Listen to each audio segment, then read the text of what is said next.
네, 오늘은 방송사고가 나서 늦게 시작을 했고요. 간단하게 나누겠습니다. 중간중간에 좀 스킵하고 간단하게 나누겠습니다. 여기 나온 것처럼 버든과 로드를 중심으로 그렇게 살펴보겠습니다. 말씀 같이 읽어볼게요. 읽겠습니다. 시작.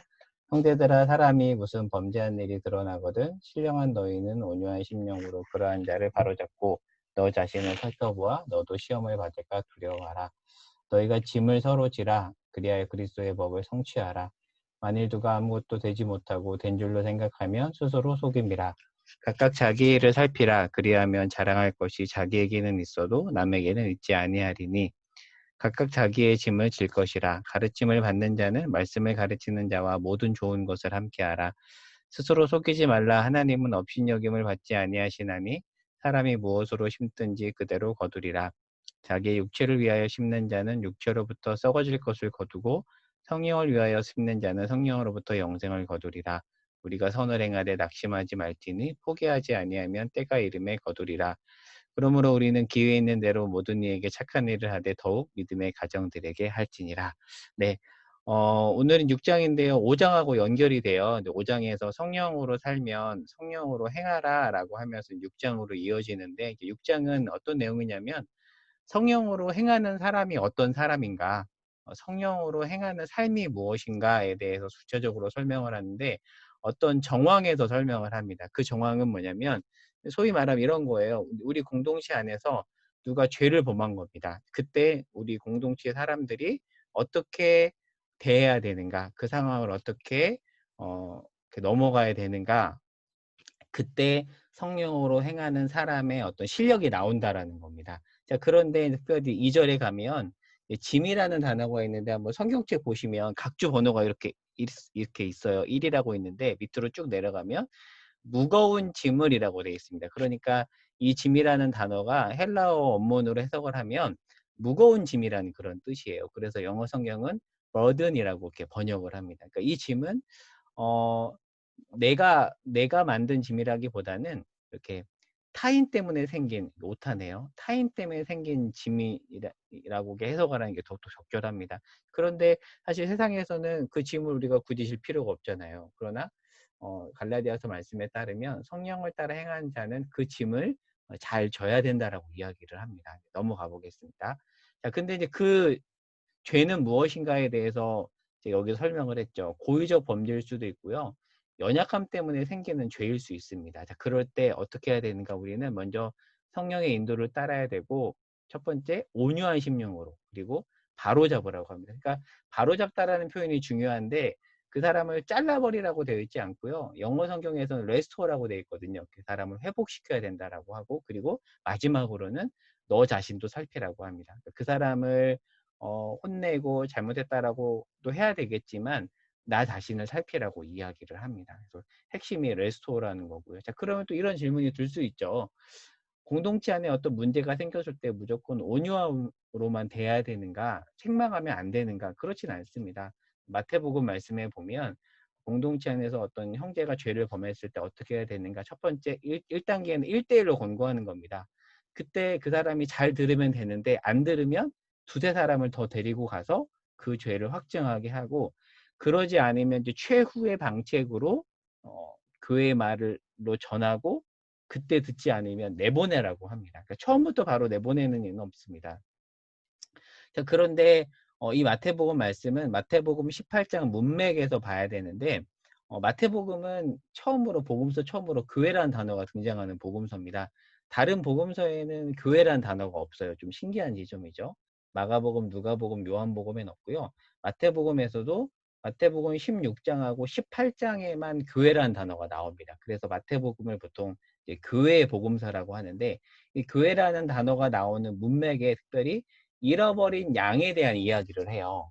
그러니까 한 사람이라도 회복시켜야 되고 우리 쪽으로 끌어와야 된다라는 그 문맥 속에 내보내야 된다라는 얘기가 나옵니다. 그러니까 이걸 통해서 알 수 있는 것은 교회에서 어떤 사람을 내보낸다라는 것은 그 사람을 그 세상이 하는 방식으로 완전히 이렇게 보내는 것이 아니라 그렇게 징계함으로써 최종적으로는 이렇게 돌아오도록 하는데 핵심이 있다라는 거죠. 그래서 여기다가 사랑과 공의의 균형이라는 단어를 적어 놨습니다. 그러니까 포커스는 바로잡는 것입니다. 바로잡는 거고요. 그리고 징계할 때도 그 징계하는 자 역시 죄인이기 때문에 우리 자신을 먼저 살펴봐야 되고, 그리고 겸손하게 시행해야 된다라는 이야기를 또 강조하고 있습니다. 좀 오늘 강조하고 싶은 대목이 바로 여기 있는데요. 2절에 나오는 짐이라는 단어하고 5절에 나오는 짐이라는 단어하고 한글 성경은 똑같은데 영어 성경하고 헬라어 원문은 다릅니다. 2절에 나오는 이 짐은 아까 설명했던 것처럼 외부에서 오는 무거운 짐이라면 5절에서 말하는 짐은 몫이라고 번역하면 좀 적절한데요. 헬라어로는 포르티온이라고 해요. 근데 여기서 이제 포터블, 휴대용, 휴대하다라는 이 단어가 나왔거든요. 그러니까 가벼운 짐이라는 거죠. 그러니까 2절의 짐은 무거운 짐이고 5절의 짐은 가벼운 짐입니다. 그래서 이 비교를 통해서 정리해 보면 2절에서 말하는 짐은 혼자 질 수 없는 무거운 짐이기 때문에 같이 져야 된다. 같이 져야 되는데 이런 짐은 대부분 공동체 안에서 연약한 사람 때문에 생깁니다. 또는 그 사람이 홀로 질 수 없는 짐을 말합니다. 고대 사회에서 보통 다른 사람의 짐을 지는 것은 주인이 아니라 노예의 역할이었죠. 그런데 교회 구성원 중에서 어떤 그런 누군가가 무거운 짐을 지고 있다라면 우리가 노예는 아니지만 노예와 같은 태도로 그 사람의 무거운 짐을 져야 된다라고 그렇게 얘기를 하는 거죠. 그런데 이제 5절에 따르면 그러나 각 사람에게 개인이 반드시 져야 되는 자신만의 어떤 책임이 있잖아요. 그렇죠? 그것은 누구한테 떠넘기지 말고 각자 져야 된다라고 이야기합니다. 그러니까 약간 어떻게 보면 두 구절이 대비되는 구절 같거든요. 왜 다른 말 하지만 다른 말이 아닌 거죠.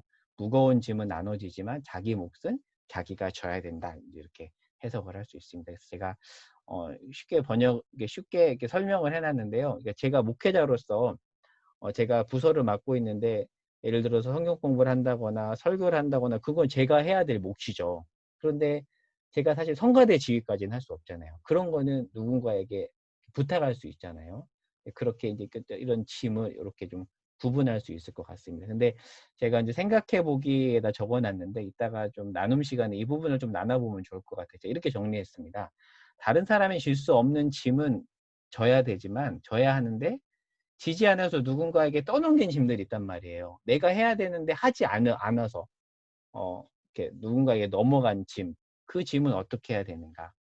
만약 누군가가 버든이 아니라 로드를 떠넘기려고 한다면 저는 꼭 지어줄 필요가 없다고 생각해요. 물론 또 다른 생각을 할 수도 있겠지만 1차적으로는 그건 왜냐하면 그 사람이 해야 되기 때문에 그것까지 우리가 지어줄 필요가 없다라는 거죠. 왜냐하면 그 사람이 줘야 될 것은 지지 않는 책임 회피이기 때문입니다. 그래서 짊어지면 오히려 그 사람한테 도움이 안 되는 거죠. 그래서 사실 제가 여기에 좀 해당된다라고 저는 생각하는데, 이렇게 착한 사람 콤플렉스가 있는 사람들은 어떤 상대방의 로드를 버드느라 생각하고 다 지려고 하잖아요. 그래서 다 이렇게 짊어지고 혼자 끙끙 앓고 그러는 경우가 많이 있는데, 이 말씀에 따르면 이제 그럴 필요가 없다라는 거죠. 왜냐하면 그거는 그 사람의 몫이기 때문에. 근데 그 사람이 버든이라면, 갖고 있는 게 버든이라면 내가 져야 되지만, 버든이 아니라 로드라면 이제 꼭 이렇게 짊어질 필요가 없다라는 거죠. 그래서 이 두 가지를 좀 잘 구분해야 된다라는 내용을 이렇게 정리해 봤고요. 그 내용을 이렇게 여기다 정리해 봤습니다. 이것을 한번 나중에 읽어보시면 좋을 것 같아요. 그래서 이 부분 볼까요? 두 번째 단락. 다른 사람의 짐을 지려 하지 않는 태도나 다른 사람에게 짐을 나누려고 하지 않는 것도 잘못이다. 그쵸?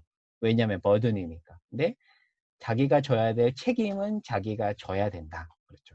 그러나 자기가 질 수 없는 짐은 부탁해야 된다. 어, 혼자 다 할 수 있다는 것은 사실은 교만이죠. 근데 이제 성격상 그런 사람도 있어요.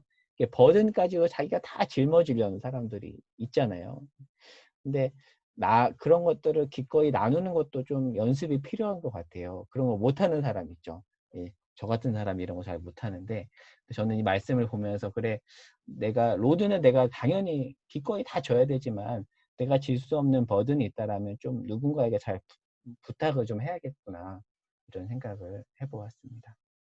예, 3절에서 5절입니다. 3절에서 5절은 만일 아무것도 아니면서 된 것처럼 생각하면 자기를 속인 것이다. 좀 말이 좀 어려운데 이 말은 사실 이 말입니다. 그저 어떤 행위 하나 한 것으로 율법을 지켰다고 스스로 착각하지 말라는 어떤 자기 기만에 대한 경고입니다. 그러니까 우리가 누군가의 짐을 기꺼이 지고 하는 것은 어찌 보면 신자로서 당연히 해야 되는 거고 당연히 하는 건데, 그것을 마치 막 나 대단해 라고 이렇게 자랑하는 것은 아니다. 네, 그 얘기를 사실은 여기서 하고 있는 겁니다. 그리고 각각 자기 일을 살피라 라고 또 약간 이제 여러 가지 이야기들을 좀 반복하면서 이야기하고 있습니다. 그래서 방금 했던 내용들이 여기로 좀 설명이 되어 있고요. 넘어가 보겠습니다. 그래서 3절에서 5절을 이렇게 두 가지로 정리해 보겠습니다. 첫 번째, 우리가 사랑의 열매를 맺지 않은 채 어떤 행위 몇 개 한 것으로 말씀을 다 행한 것처럼 착각하고 있지 않은가. 그러니까 이 당시 갈라디아 교인들은 율법을 제대로 지키지도 않으면서 그냥 할례 고작 하나 한 것으로 나 말씀 다 지켰어 이렇게 이제 자랑을 했던 것 같아요. 그건 잘못됐다라고 하는 얘기고요. 두 번째, 혹시 우리가 사랑의 열매를 맺는 행위를 했어도 그것은 우리가 마땅히 해야 될 일을 한 것이기 때문에 그게 우리의 어떤 자랑이나 의가 되면 안 되는 거죠. 부모가 자녀에게 밥을 주는 것은 마땅한 일이지 자랑할 일이 아니듯, 신자에게 사랑의 열매를 드러내는 행위를 하는 것은 자랑할 일이 아니다. 물론 자랑할 수 있지만 그러나 그것은 자랑할 일이 아니다. 좀 조심해야 된다라고 이야기하고 있는 것 같습니다. 왜냐하면 그렇게 하지 말라고 하는 것은 자랑할 때 우리가 그 행위 자체가 우리의 의가 되고 자기 기만으로 자기를 굉장히 축혀 세울 수 있는 쪽으로 갈 수 있기 때문에 그 부분을 사도 바울이 지금 경고하고 있습니다. 그래서 이 부분을 이렇게 요약한 거고요. 이렇게 넘어가 보겠습니다. 자, 이제 6절, 7절에서 10절까지입니다. 6절은 2절의 구체적인 적용인데요. 예전에 7, 80년대 이때 목사님들이 이 말씀 가지고 목사들을 잘 섬겨라 이런 말씀을 사실 많이 했었거든요. 네, 그러한 유명한 구절입니다. 6장 6절에 보면 이렇게 설명하죠. 가르침을 받는 자는 말씀을 가르치는 자와 모든 좋은 것을 함께하라. 얼핏 들으면 목사님들이 성도들한테 여러분, 저는 여러분에게 말씀을 가르치니까 여러분이 갖고 있는 좋은 거 뭐 이런 거 다 저 같은 사람에게 나눠야 됩니다. 이렇게 이제 말할 수 있는 근거가 되는 말씀이에요. 근데 이 말씀은 이 당시 배경에서 이해를 해야 됩니다. 왜냐하면 이 당시 가르치는 자들은 생활이 넉넉지 못했습니다. 특별히 바울이 대표적인 예죠. 그래서 바울은 지금 그러한 자들을 위해서 성도들이 짐을 나눠주라고 하는 차원에서 하는 말이지, 목회자가 좀 넉넉한데 그 넉넉한 목회자에게 성도가 갖고 있는 것을 다 주라 이런 식의 얘기는 아니라는 거죠. 이 당시 가르치는 자들은 누군가 도와주지 않으면 회생할 수 없는 일종의 극빈층이었던 것 같아요. 그래서 이 말씀을 일반화시켜서 현대의 모든 말씀 사역자에게 성도들이 좋은 것을 다 나누어줘라 이제 그런 뜻으로 해석하면 좀 안 될 수 있다라는 말씀을 드립니다. 그래서 이 말씀은 앞선 말씀의 구체적인 적용의 한 예라고 할 수 있습니다. 또 깊이 생각하게 한번 생각해 볼게요. 어떤 사람이 경제적으로 어려울 때 도우라는 말로 이 말씀을 해석할 수 있잖아요. 그러니까 이때 그 사람은 자기가 감당할 수 없는 상황에 처한 건데, 그렇게 본다면 그 사람의 짐은 버든이죠. 그렇죠. 로드가 아닙니다. 그러니까 자기가 감당할 수 있는데 노느라 어려워져서 누군가에게 짐을 지운다면 그것은 사실 그 사람의 책임이잖아요. 근데 그것까지 짊어질 필요도 없죠. 그런데 지금 여기서 말씀 사역자들이 겪었던 짊어지고 있었던 짐은 로드가 아니라 버든이다. 그러니 성도들에게 같이 나눠주라라고 이야기를 하고 있는 것입니다. 스스로 속이지 말라 이제 7절에서 10절까지 말씀인데요. 이 당시 자기 책임을 지며 다른 사람의 짐을 나누라는 말씀의 맥락에서 지금 이 단락이 놓여 있죠. 즉 바울은 끊임없이 다른 사람의 짐을 나눠서 지는 선을 행하라고 이야기를 하고 있습니다. 이것이 바로 성도가 심어야 될 것인데, 그러나 심지 않고 열매를 바란다면 그것은 스스로 속이는 것이다 라고 또 이 부분을 또 하나 짚고 넘어갑니다. 이 부분을 볼게요. 나를 위해 심지 말고 이웃을 위해 심으라는 것이다. 성령을 위해 심는 것은 다른 사람의 짐을 져주는 것으로 대표되는 삶을 말한다. 그러니까 어떤 사람이 정말 성령 충만하다라고 했을 때 우리가 흔히 생각하는 것은 막 열심히 기도하고 뭐 목소리가 거룩하고, 물론 그것도 들어갈 수 있겠지만 그것보다도 정말 성령 충만한 사람은 공동체 안에 어떤 사람들의 어떤 무거운 짐을 예민하게 인식하고 이렇게 대놓고 말고 몰래 이렇게 정말 사랑하는 마음으로 져주는 그런 식으로 성령 충만한 사람의 삶의 모습이 나타난다라는 거죠. 근데 그렇게 하다가 지칠 수 있거든요. 왜냐하면 상대방이 그런 후회에 대해서 고마워하지 않기 때문에 이렇게 지칠 수가 있습니다. 변하지 않을 수가 있어요. 그러나 사도 바울은 끊임없이 강조하죠. 6장 9절을 볼까요? 이렇게 얘기합니다. 우리가 선을 행하되 낙심하지 말지니 포기하지 아니하면 때가 이르매 거두리라. 너가 그렇게 무거운 짐을 나누는 것 때문에 그 사람이 고마워하지 않고 그 사람이 변하지 않을지라도 너가 해야 될 일은 끊임없이 계속해서 선을 베푸는 것이다. 그래서 제가 마지막 문장에 이렇게 적어놨어요. 끊임없이 선을 베풀다가 지친 자들에게, 아마 이 자리에도 이런 분들이 있을 것 같은데, 그런 분들에게 저는 하나님의 위로가 가득하기를 바라고요. 그리고 낙심하지 않고 계속해서 하나님을 바라면서 그렇게 선을 베풀었으면 좋겠습니다. 제가 예로 청소년 사역대라고 적어놨는데요. 아이들하고 만나다 보면 사실 계속 베풀어야 되고 그래야 되죠. 근데 그 어느 순간 지쳐요. 내가 어, 내가 이렇게 해도 별 소용이 없네. 그냥 나만 바보 같네라고 생각할 때가 참 많이 있는데, 그럴 때마다 하나님이 저에게 이 말씀을 끊임없이 주셨던 것 같아요. 성희야, 너 포기하지 마. 계속해서 네가 해야 될 일은 당장의 결과가 보이지 않아도 너가 해야 될 일은 지치지 않고 선을 행하는 것이고, 선을 행함으로써 보상을 바라지 마. 바라지 말고 너가 해야 될 일은 하나님을 바라보면서 선을 행하는 것이야 라는 그런 말씀을 이렇게 지칠 때마다 하나님께서 저에게 많이 주셨는데, 또 그 내용들이 생각이 났습니다. 네. 그래서 여기도 이렇게 정리해 놨죠. 때가 이르면 열매 맺힐 것이기에 기회 있는 대로 착한 일을 해야 된다. 영어 성경에도 잘 표현되어 있죠. 지치지 말아라. 끊임없이 선을 행하라 라고 이야기를 하고 있습니다. 근데 좀 특이한 말씀이 10절에 나와요. 10절 말씀에 보면 이렇게 돼 있죠. 그러므로 우리는 기회 있는 대로 모든 이에게 착한 일을 하되, 그러니까 모든 이들에게 착한 일을 해야 되지만, 특별히 뭐라고 되어 있냐면 더욱 믿음의 가정들에게 해라라고 되어 있습니다. 이게 무슨 의미일까요? 그러니까 우리가 교회 안에서 먼저 교인들을 먼저 보라는 거죠. 그러니까 이 말은 먼 이웃들을 배제하라는 게 아니라 우선순위에 대한 이야기입니다. 먼저는 주변 사람을 돌보라는 것입니다. 그 필요를 먼저 채우고 먼저 하고, 그리고 먼 이웃들은 나중에. 그래서 우리 교회도 구제부가 굉장히 활발하게 활동하거든요. 그래서 구제부에서 구제 대상을 매년 선정할 때도 1순위는 일단 교인, 그리고 나서 2순위는 이제 타 교인들, 또 주변의 사람들. 그러니까 주변 사람들을 돕지 않는 건 아닙니다. 돌보지만 우선순위로는 먼저 교인들. 그런 내용입니다. 이 말씀은. 그러니까 보통은 주변을 내팽개치고 멀리 있는 사람부터 챙기는 경우가 있잖아요. 그렇죠? 물론 그것도 훌륭하지만 이 말씀에 따르면 가족부터 챙기라는 권면으로 보입니다. 그러니까 이것도 좀 조심해야 되죠. 그러니까 가족만 챙기라는 것이 아니라 먼저 가까운 사람부터, 가족부터.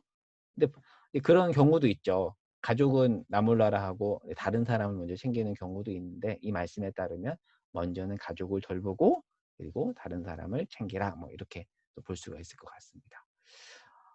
7절에서 10절 말씀 좀 이 부분 한번 정리해 볼게요. 읽어 볼게요. 거짓 교사들은 할례를 행하면 온 율법을 다 이루는 것이라고 잘못 가르쳤다. 할례 하나 행하면 되니 사실 쉬운 적용이다. 그러나 성령을 위해 심는 것은 당장 효과도 없고 겉으로 볼 때 율법을 이룬 것처럼 보이지도 않습니다. 잘 생각해 보면 그 할례를 행하는 것은 당장 눈에 보이잖아요. 그러니까 자기 안에도 또 성취감이 있겠죠. 나 율법 행했어.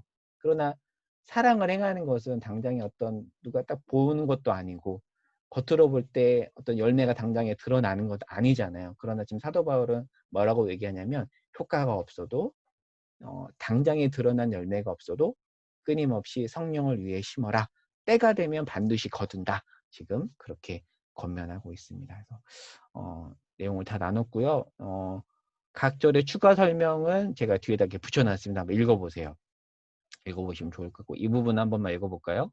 매일 성경 해설인데요. 9절과 10절에 대한, 그날에 이르기까지 복음이 준 자유 안에서 서로 믿음을 격려할 뿐 아니라 곤궁한 지체들이 경제적 어려움 속에서 소망을 잃지 않도록 경제적 후원도 아끼지 말아야 된다. 그래서 여러분 사도행전이나 서신서에 보면요, 사도 바울이 참 대단한 게, 자기가 진짜 힘든데 끊임없이 굉장히 큰 그 어려움을 겪는 예루살렘 교회의 후원금을 모금하는 일에 사도 바울이 굉장히 애써요. 그러니까 자기 필요를 채우는 것보다도 멀리 있는 그 예루살렘 교회의 어려움을 위해서 모금하고, 그것 때문에 오해도 받거든요. 고린도 후서에 보면. 근데 그 오해를 감수하면서까지 그 일에 굉장히 헌신하는 모습을 보면서 저도 '야 좀 그리스도인들이 이렇게 살아야 되는구나.'라는 생각을 했는데 이 말씀과 연결이 되죠. 물론 쉽지 않은 일이지만 사도 바울은 자기가 그렇게 살았고 그리고 우리를 향해서도 "여러분 그렇게 삽시다."라고 그렇게 권면한다는 거 기억하면 좋겠습니다.